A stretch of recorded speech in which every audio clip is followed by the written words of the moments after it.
আজকে আমরা সমাধান করব একটি পণ্যের ক্রয় মূল্য ৬০০ টাকা, বিক্রয় মূল্য ৭২০ টাকা।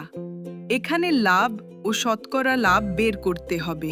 আমরা জানি লাভ সমান বিক্রয় মূল্য মাইনাস ক্রয় মূল্য, আর শতকরা লাভ বের হয় লাভ ভাগ ক্রয় মূল্য গুণ ১০০।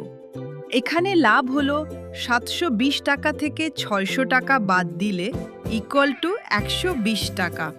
এবার শতকরা লাভ ইজ ইকুয়াল টু ১২০ ভাগ ৬০০ গুণ ১০০। ১২০ ভাগ ৬০০ হলো ০.২। ০.২ গুণ ১০০ করলে পাই ০.২ গুণ ১০০ করলে পাই ২, 20%।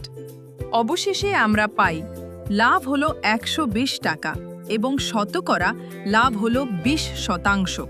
আরও ম্যাথ ট্রিক্স পেতে সাবস্ক্রাইব করো।